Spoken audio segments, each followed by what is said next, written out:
En la clase de hoy, en este video, vamos a estar haciendo una introducción a lo que es la computación y este va a ser el punto de partida a partir del cual nosotros vamos a iniciar nuestro estudio de la programación y de cómo vamos a aplicar la programación para resolver problemas en nuestras disciplinas.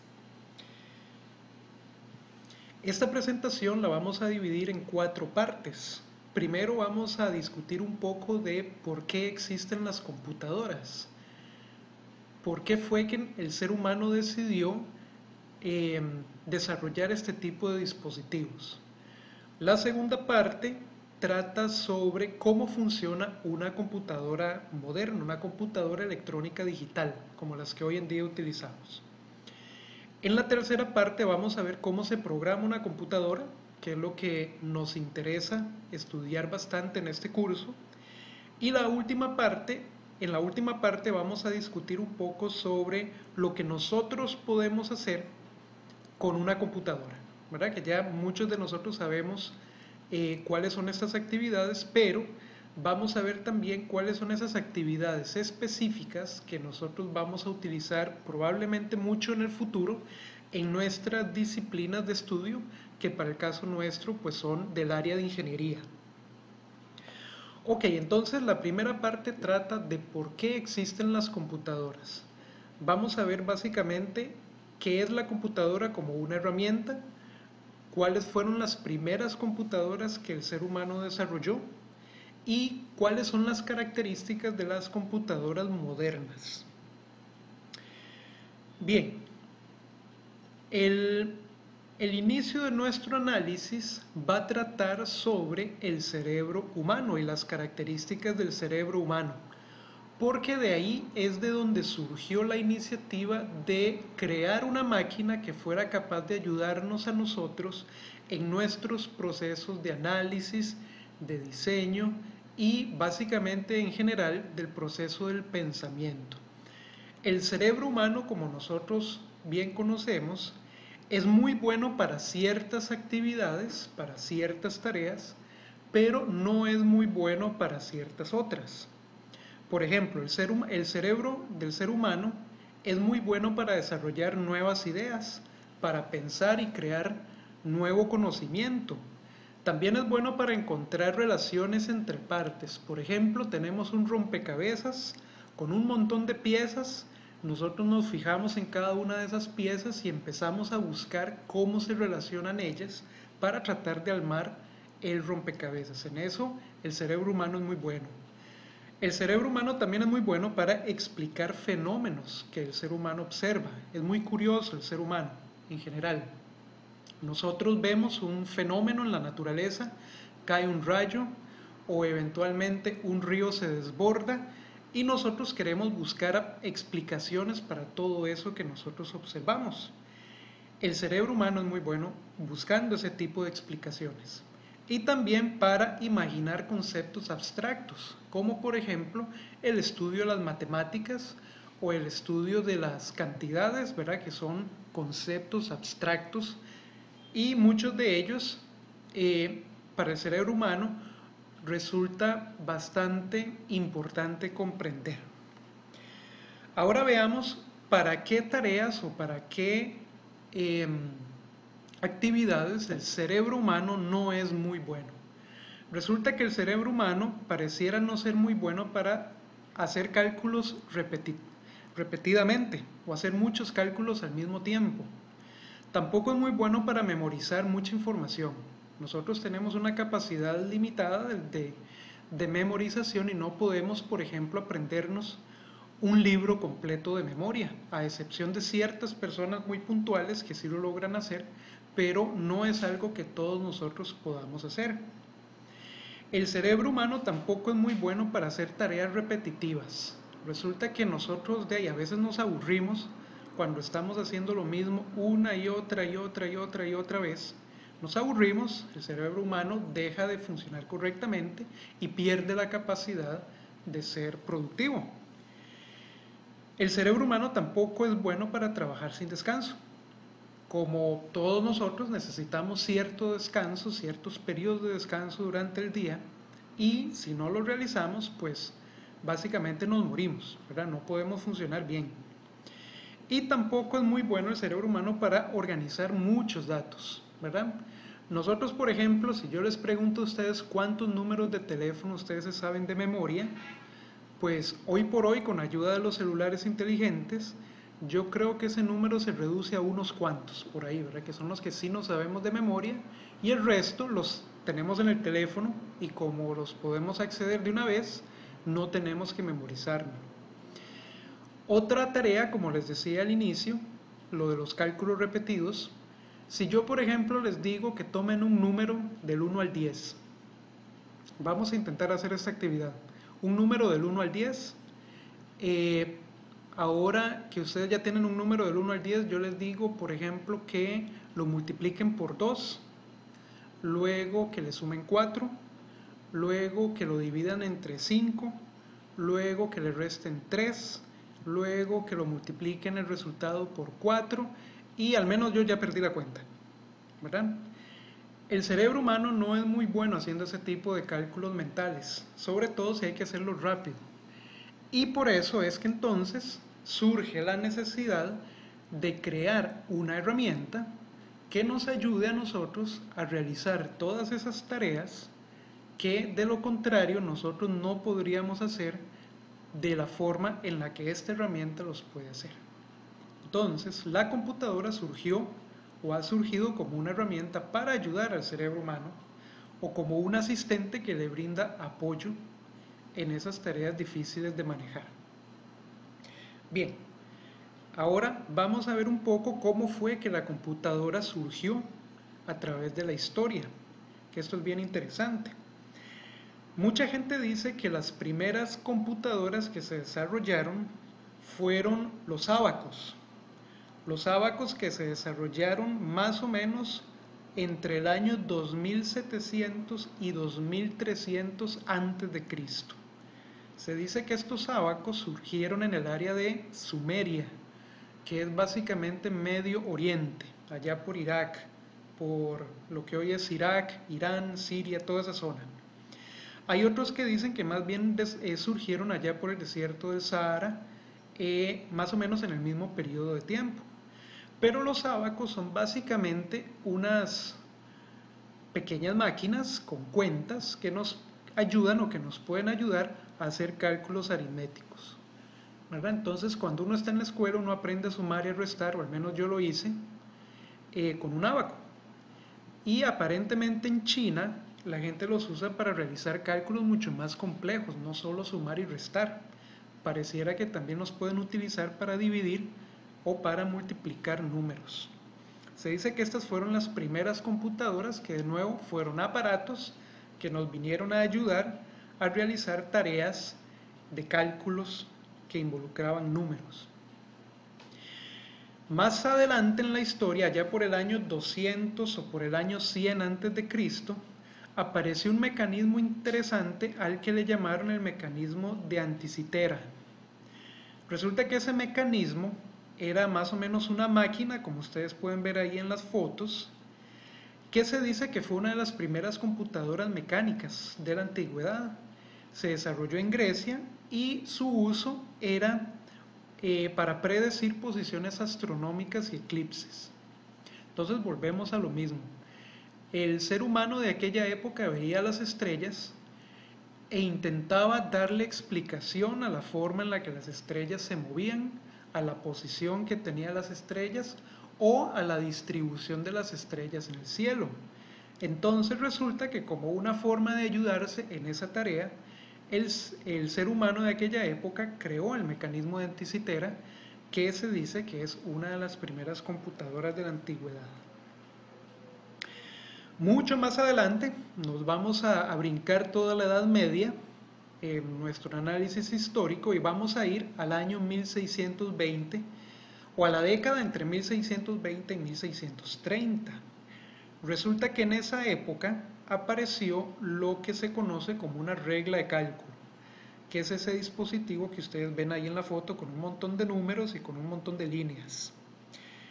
Resulta que la regla de cálculo fue una herramienta que se considera también como una computadora operada a mano, todas esas piezas que ustedes ven ahí se mueven y esa especie como de plástico, esa parte plástica que ustedes ven al lado derecho, se mueve también y resulta que utilizándola correctamente nos puede ayudar a calcular ciertas funciones matemáticas trascendentales como los logaritmos o como las funciones trigonométricas hiperbólicas, y al mismo tiempo nos puede ayudar a realizar multiplicaciones, divisiones y sacar raíces cuadradas, por ejemplo.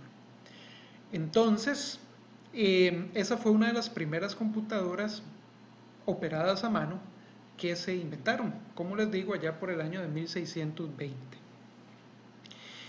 Más adelante, viniéndonos hacia el presente unos 200 años en nuestro recorrido, llegamos a un acontecimiento histórico bastante trascendental en todo esto de las computadoras, que fue el diseño de la máquina analítica. La máquina analítica fue desarrollada por un matemático, inventor británico que se llamaba Charles Babbage y la desarrolló entre 1837 y 1871. Resulta que la máquina analítica se iba a ver más o menos como ese dibujo que ustedes tienen ahí en pantalla. Tenía varias etapas y se suponía que iba a funcionar con un motor a vapor. El motor a vapor iba a generar toda la energía y toda la potencia para mover todos esos engranajes y partes mecánicas que la computadora iba a tener. Esta computadora no era como las computadoras que nosotros conocemos en la actualidad, sino que estaba formada por un montón de piñones y por piezas mecánicas que se movían para realizar ciertos cálculos. Lo interesante de este diseño es que Charles Babbage, allá por esos años, definió, digamos, uno de los primeros bosquejos de cómo tenía que ser una computadora de propósito general.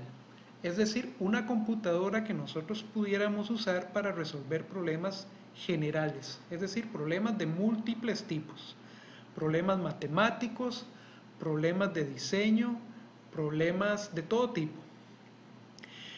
Y Charles Babbage se dio cuenta que una computadora tenía que tener una entrada de datos, tenía que tener una memoria, tenía que tener una unidad de procesamiento y tenía que tener una salida. Lo que pasa es que para la época en la que él pensó en estas ideas, la ingeniería y la tecnología todavía estaba bastante incipiente. No existían las técnicas que hoy tenemos a nuestra disposición, por lo tanto Babbage nunca pudo construir su máquina analítica. La máquina analítica se quedó como una serie de diseños y como una serie de planos, que posteriormente fueron estudiados por otras personas y eso ayudó a desarrollar las computadoras modernas.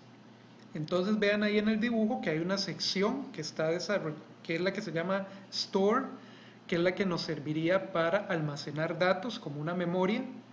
Tenemos la parte roja que se supone que era la unidad de procesamiento, donde toda esa información almacenada en memoria se procesaba, y luego la máquina era capaz o iba a ser capaz de imprimir los resultados en una serie de tarjetas. Entonces, si nosotros la podíamos a calcular una serie de funciones aritméticas, por ejemplo, los resultados nos iban a aparecer impresos en unas tarjetas. Bien, de ahí nos movemos ya para el siglo XX. Vamos a hacer un brinco bastante grande nuevamente al siglo XX y vamos a ver un ejemplo interesante de una de las primeras computadoras electromecánicas. Ya no eran solo mecánicas, sino también ahora vamos a incorporar la electricidad dentro del dispositivo. Se dice que una de las primeras computadoras electromecánicas fue desarrollada allá por 1938. Y resulta que esa computadora se desarrolló para ser utilizada en submarinos, ¿verdad? Recuerden que en 1938 ya estamos bastante cerca del inicio de la Segunda Guerra Mundial. La Segunda Guerra Mundial inició en 1939 y como todo y como siempre, la guerra siempre ha impulsado mucho el desarrollo tecnológico. Eso pues no es un secreto. Y en esa época los submarinos andaban buscando formas de lograr una mayor precisión a la hora de disparar torpedos y a la hora de hundir barcos que estuvieran cerca de ellos. Entonces vean el dibujillo que está ahí del lado izquierdo, que más o menos nos muestra la posición de un submarino y la posición de un barco. ¿Verdad? Este es el barco y este es el submarino. Entonces, ambos objetos se están moviendo, tanto el barco como el submarino, y el capitán del submarino, si quiere hundir el barco, necesita saber con precisión con qué ángulo tiene que disparar el torpedo o con qué ángulo tiene que posicionar el submarino antes de disparar el torpedo, de tal forma que ese torpedo de verdad se encuentre con el barco una cierta distancia más adelante. Si el submarino y el barco se encuentran, pues entonces el submarino va a golpear el barco, va a explotar y el barco se va a hundir. Antes de desarrollar las computadoras, hacer esos cálculos mentalmente era muy complicado y se duraba mucho tiempo y no eran muy precisos. Entonces, una gente desarrolló una computadora electromecánica a la cual nosotros le podíamos dar cierta información, ciertos parámetros de entrada, y la computadora nos devolvía el ángulo y la velocidad a la que tenía que dispararse el torpedo para tener una mayor probabilidad de hundir el barco, de hundir el objetivo. Por supuesto que esas computadoras no se veían como las computadoras que nosotros conocemos, estaban llenas como de medidores, como ustedes ven aquí al centro, medidores, agujas, perillas, botones. Eso era una computadora en 1938. Posteriormente, en los años 40, nuevamente durante la Segunda Guerra Mundial, surgieron varios pioneros, varias personas que le dieron un gran impulso a la parte de la computación, entre ellos Alan Turing, Max Newman y Tommy Flowers. Ellos desarrollaron una de las primeras computadoras electrónicas digitales programables. ¿Ok? Entonces ya ahora tenemos varias palabras nuevas, digital y programable. Y esas computadoras fueron utilizadas sobre todo para decodificar mensajes que estaban en clave y que se transmitían entre las diferentes posiciones de los diferentes ejércitos durante la Segunda Guerra Mundial. Por ejemplo, los alemanes utilizaban un código que se llamaba el código Enigma, que era una forma de tomar un mensaje y encriptarlo, de tal manera que yo lo pudiera transmitir por el aire, por señales de radio, y que si alguien me interceptaba el mensaje, digamos alguien del bando contrario de los aliados, no pudiera entender lo que yo en realidad estaba diciendo, sino que la persona que recibía el mensaje tenía que tener una forma de desencriptarlo o decodificarlo para poder entender cuál era el mensaje real que yo estaba transmitiendo. Los aliados estaban desesperados por encontrar la forma de decodificar esos mensajes codificados en Enigma para poder saber qué era lo que los alemanes estaban diciendo entre ellos. En ese sentido, la máquina que desarrollaron estas tres personas, entre ellos principalmente Alan Turing, fue clave porque al final se logró decodificar el sistema Enigma y los aliados empezaron a darse cuenta de los movimientos de los alemanes sin que ellos fueran conscientes de que estaban siendo interceptados y decodificados por bandos enemigos. Entonces en esas fotos a la izquierda tienen a Tommy Flowers y a la derecha tienen a Alan Turing. Que por cierto, aquí les voy a hacer un anuncio interesante para quienes disfrutan de ver películas de vez en cuando, como yo. Les voy a recomendar para aquellos que quieran verla, una película que trata precisamente de esta historia que les estoy contando. Trata de cómo Alan Turing desarrolló una máquina allá por los años 40, que se utilizó para decodificar el código Enigma. La película se llama The Imitation Game, es de 2014, en español se llama El Código Enigma, y es una película bastante interesante en ese sentido.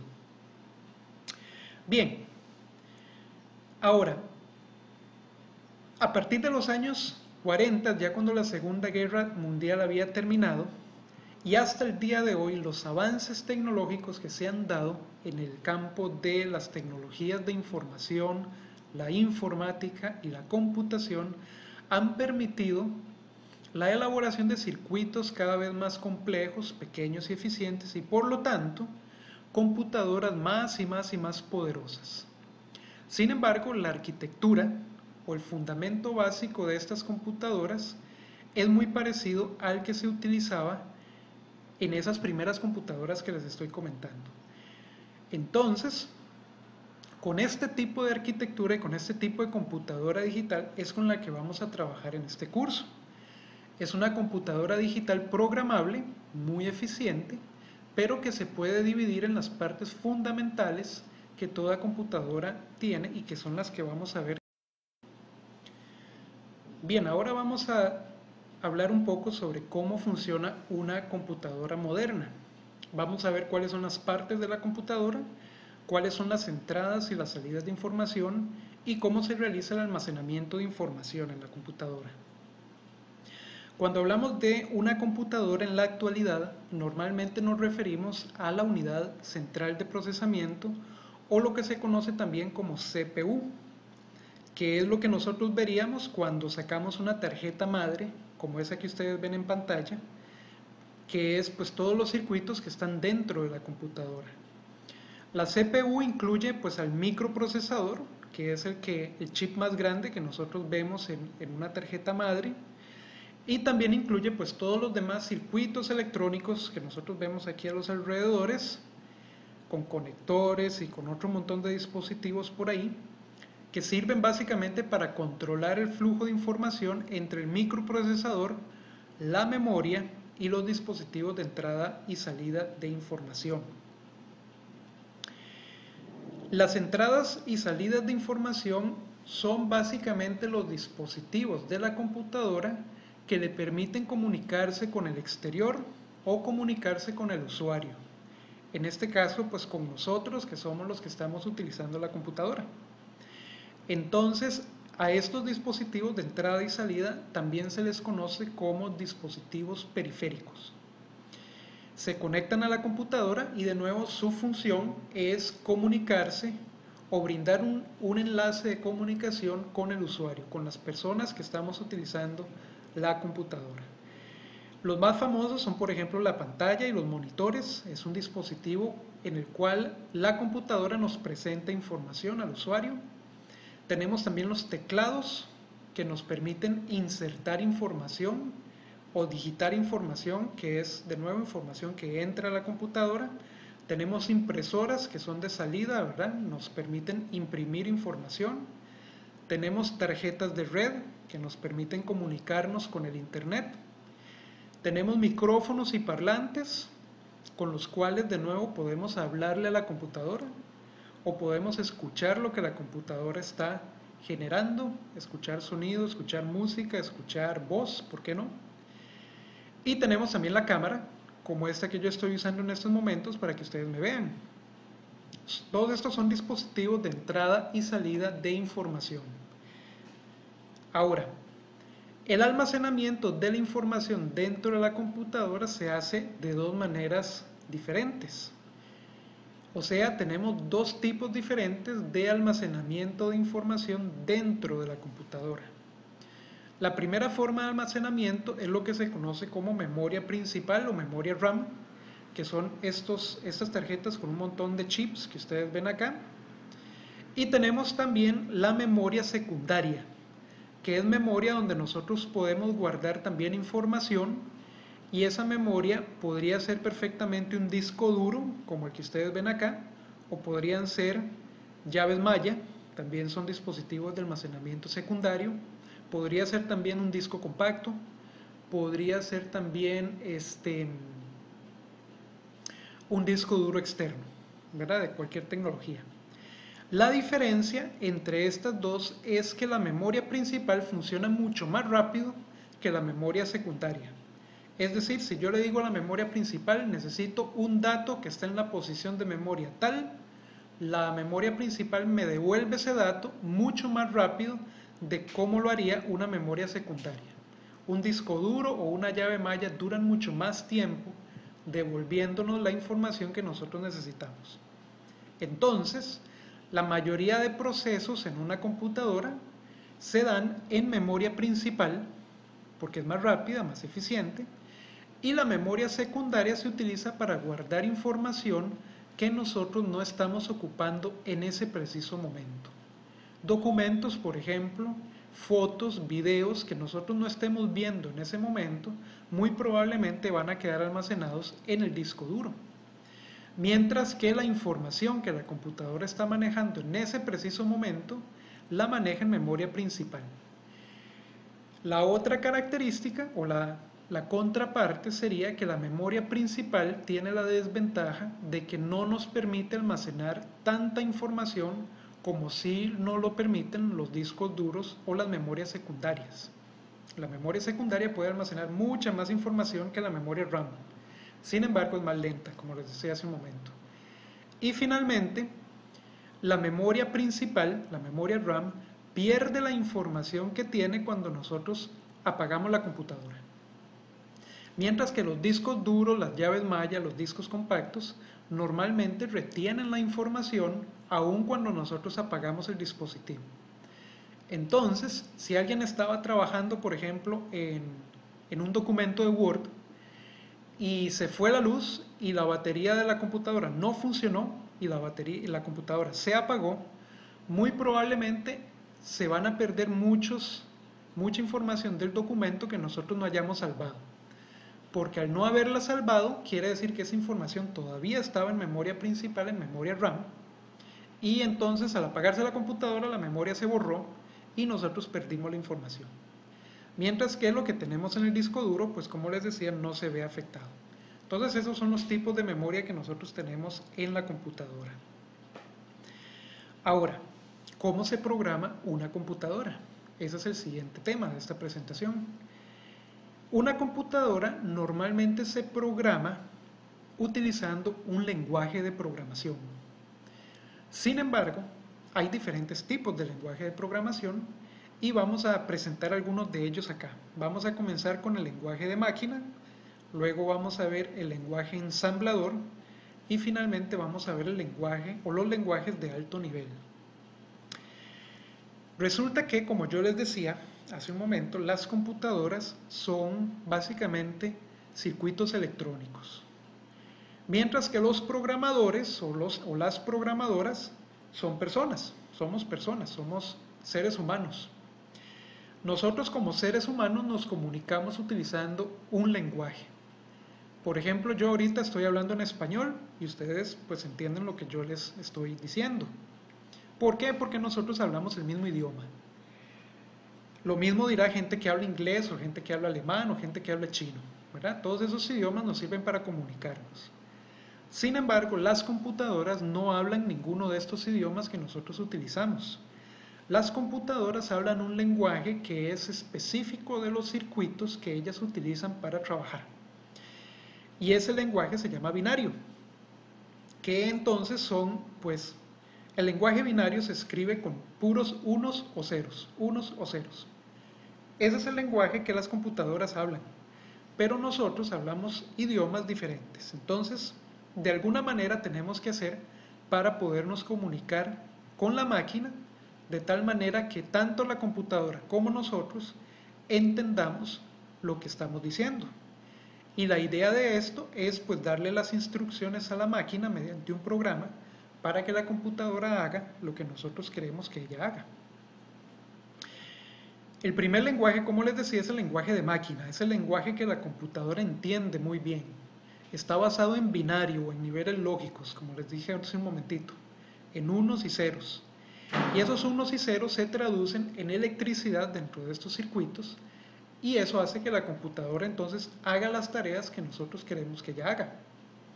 Sin embargo, El lenguaje de máquina normalmente es imposible de entender por parte del ser humano, aunque a veces nosotros lo resumamos utilizando otro sistema que no es binario, sino que se llama hexadecimal.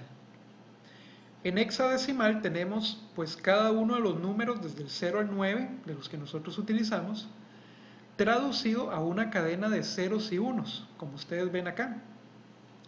Y se incluyen las letras de la A a la F también como cadenas en binario. De tal forma que esto que ustedes ven aquí a la derecha, ese montón de dígitos, es en realidad un programa. Es un programa real. Eso incluye una cierta cantidad de instrucciones para una computadora en particular. Lo que pasa es que cuando vemos ese montón de instrucciones, nosotros no entendemos qué es lo que le estamos diciendo a la máquina. No hay forma de que nosotros podamos descifrar eso y decir, ah, mira, esto es tal instrucción o le estamos dando tal otra instrucción. Este programilla, pues creo que yo lo había hecho para una computadora muy pequeñita que tenía la forma de un chip y pues ya no me acuerdo qué era lo que hacía ese programa, y viéndolo de acá, de su equivalente en lenguaje de máquina, pues peor, ¿verdad? No hay forma de que yo me dé cuenta qué fue lo que le dije a la computadora que hiciera. Entonces, comunicarnos con la computadora utilizando lenguaje de máquina no nos sirve a nosotros. Le sirve a la computadora porque ese es el idioma que ella habla, pero a nosotros no nos sirve. Entonces tenemos que buscar una forma adicional para solventar este problema. Entonces, alguien vino con la idea de desarrollar un nuevo lenguaje y a ese lenguaje le llamaron lenguaje ensamblador. Ese lenguaje era un nivel un poco más cercano hacia el idioma que hablamos nosotros, pero también cercano al idioma que hablan las computadoras.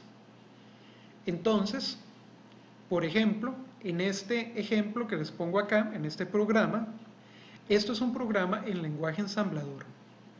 Entonces ya hay varias como palabritas o varias secuencias de letras que para nosotros ya tienen un significado un poco más cercano. O sea, ya es algo que nosotros podemos entender un poco más. Sin embargo, sigue siendo bastante complejo ver qué es lo que estamos haciendo en este programa.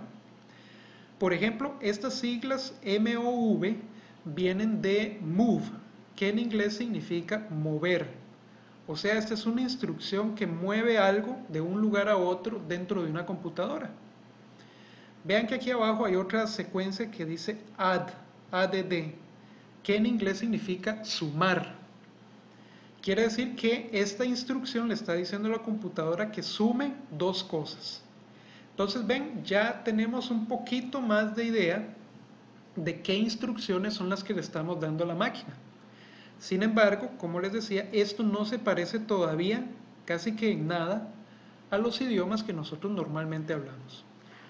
La ventaja es que este programita en ensamblador se puede traducir al lenguaje de máquina fácilmente, de tal manera que estas instrucciones se pueden convertir en estas cadenas de ceros y unos o de números, que es lo que la computadora entiende muy bien.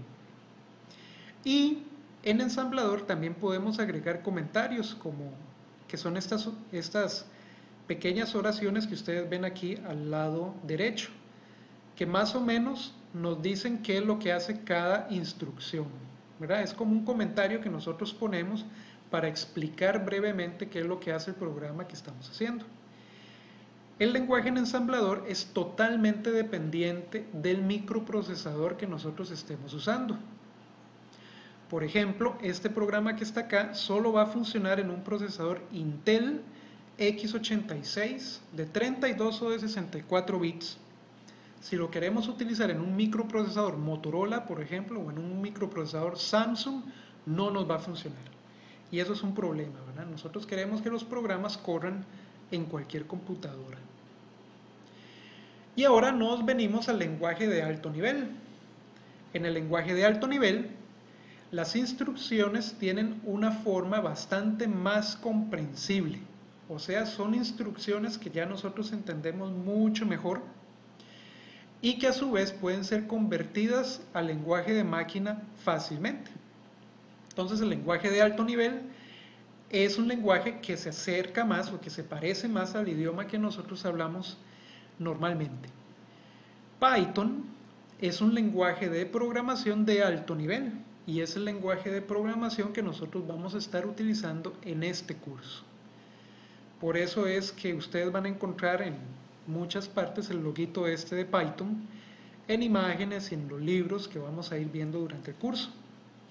Entonces vean este ejemplo en el cual hay un programa escrito en Python y vean que las instrucciones las podemos extender más y son instrucciones que están escritas en nuestro idioma o en inglés eventualmente, ¿verdad? Por ejemplo, print es una instrucción que nos permite imprimir, o sea, desplegar en pantalla un cierto mensaje. ¿Cuál mensaje? Bueno, el que viene aquí entre comillas, ¿verdad? Este es el mensaje que nosotros mostraríamos en pantalla con la instrucción print. Luego hay una instrucción que se llama input, que vamos a ver más adelante, que significa entrada. Es una instrucción que nos permite recibir información del teclado, por ejemplo. Y podemos hacer cálculos matemáticos utilizando los mismos símbolos que nosotros usamos normalmente para sumar, restar, multiplicar, dividir, etc.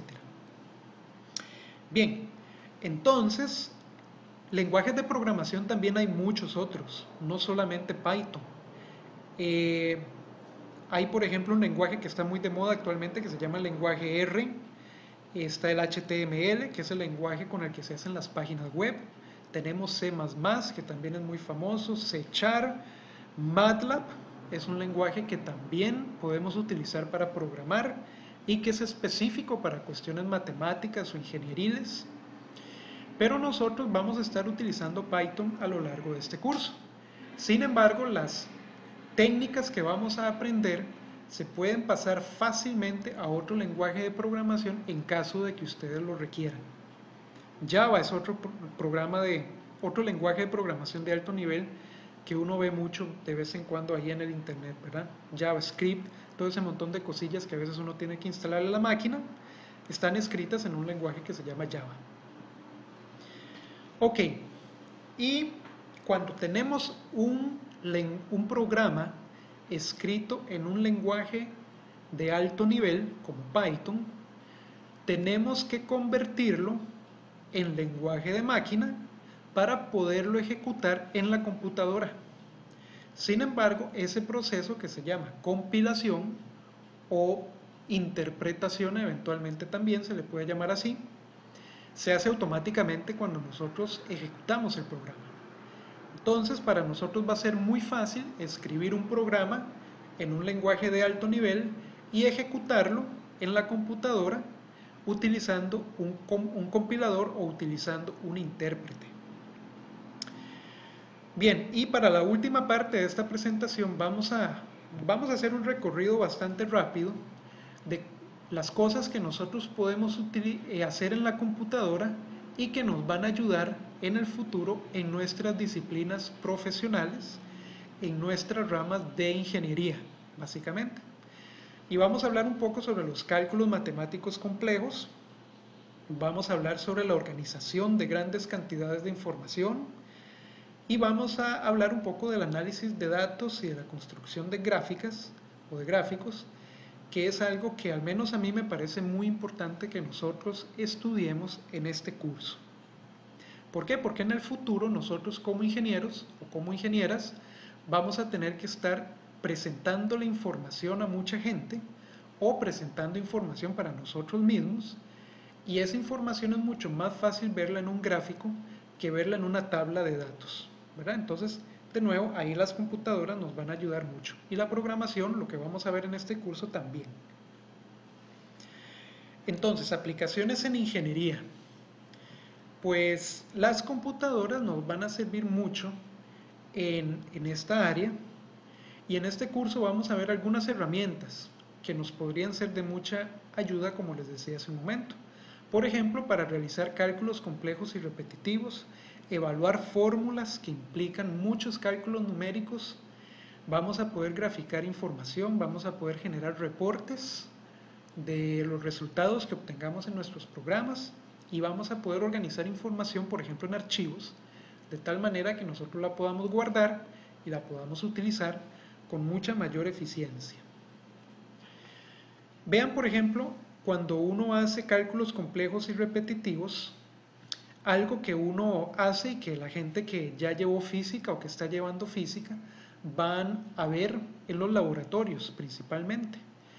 Cuando uno toma ciertos datos, por ejemplo, tiempos o por ejemplo velocidades, velocidad de un objeto que se mueve a lo largo de de un riel de aire, por ejemplo, en el laboratorio de física, o el tiempo que dura un resorte en oscilar, ¿verdad? A veces esas pruebas hay que hacerlas muchas veces con diferentes masas, con diferentes condiciones iniciales, y al final se nos pide hacer un cálculo o el cálculo de una recta de mejor ajuste, que es básicamente un modelo que nosotros vamos a usar para explicar ese experimento que nosotros hicimos. Si nosotros calculamos esa recta de mejor ajuste a mano, vamos a durar un montón de tiempo, porque implica un montón de cálculos, sumas y restas y divisiones y potenciación para un montón de datos, y entre más datos nosotros tengamos, más largo se hace el proceso. Entonces, ahí es donde nosotros podríamos utilizar un programa en Python o en cualquier otra aplicación, le damos los datos en un archivo e inmediatamente el programa nos genera el modelo, nos genera la ecuación de la recta y nos genera también una gráfica como la que ustedes ven acá con la recta de mejor ajuste. Y eso lo hace en cuestión de segundos, o a veces más rápido que un segundo. Entonces por ahí tenemos una aplicación muy útil, inmediata, que nosotros podemos aprovechar con lo que vamos a ver en este curso. Luego, como les decía, vamos a poder crear archivos, y los archivos nos permiten estructurar datos, almacenar grandes cantidades de información de manera ordenada y eficiente, y podemos buscar información dentro de esos archivos de manera muy rápida y muy cómoda. Entonces, eso es muy importante, es una aplicación muy importante que vamos a explorar también más adelante. Y finalmente, lo que les hablaba de análisis de datos. Si nosotros tenemos los datos en una tabla o en un archivo, esos datos nos dicen una cosa, pero si nosotros tenemos esos datos presentados como gráficos, como los que ustedes ven acá, esos datos nos dicen muchas cosas más. Nos permite ver la tendencia de los gráficos, nos permiten ver si tenemos algún problema en las mediciones, nos permiten identificar cambios que tenemos que hacer en nuestros sistemas para entonces lograr un producto o un diseño mucho más eficiente. Entonces, vamos a tratar de aprovechar el tiempo en este semestre también para explorar las herramientas que tiene Python para presentar gráficos y para generar gráficos de información, que para nosotros de nuevo va a ser muy útil. Y con esto terminamos esta introducción que quería